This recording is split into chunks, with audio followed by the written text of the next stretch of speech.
Some people here have taken 4 days without medication, yet you always tell us to medicate every day. He is part of the people living with HIV/AIDS who stormed Mubende Referral Hospital on Monday morning to protest over lack of the life-saving anti-retroviral drugs, ARVs. Now, the Ministry of Health says the challenge these people face is that they do not have centers accredited by the ministry to receive ARVs. Kasambia Health Center 3, which is closer to these people's homes, is not accredited. They have an association among the people who are using ARVs. So they selected one person to go and get ARVs on their behalf. We need to get patients or a caregiver. You can't be a caregiver for 300 patients. So the people there in Mubende perceived that action like a corruption. What happened in Masaka, the same story. The issue is not necessarily stock out like Mubende. The issue is the distribution. The ARVs are available, but they are not reaching the people who need them.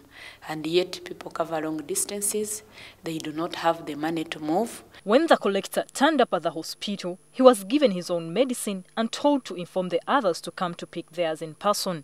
This angered the people who were disappointed for not getting services closer to them and stormed the referral hospital in protest. Much as the ARVs are life-saving medicines, we must handle them with a lot of care. Apparently, the confusion was due to a break in the chain of supply. Most health centers have their ART days, and they used to have outreaches where they would access drugs, but there is a fear that these are withdrawing. Ministry of Health, which is supposed to provide ARVs to all the health centers in the country, their role has more or less been taken up by the projects, and when the projects wind up, the people who are on ARVs are left stranded. What happened in Mubende, that there was a program which was an intermediary program, taking our ARVs from our regional referral hospital to the community. And that program was sponsored by PEPFAR, USAID actually. And the program is called Sustain. So what happened was that it's like the sponsorship to Sustain is changing now to go to another institution called Baylor College. So there was a breakdown in that communication. In Mubende, the only accredited center to serve ARVs is the referral hospital, from which the intermediaries get drugs for transfer to the health centers in the villages. But when funds run out, the villagers have to collect the drugs individually from the referral hospital. Most of the health center 3s are not well equipped to handle ARV drugs, and the ministry has a criteria in accrediting these centers. What we look at, one, is the human resource in the facility. We look at storage and safety of the ARTs. Of course, not forgetting the accessibility.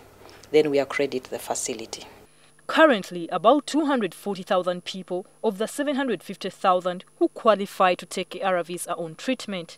The majority depend on projects funded by organizations such as the US-based Presidential Emergency Fund on HIV/AIDS Relief, PEPFAR, the Global Fund, and the Government of Uganda.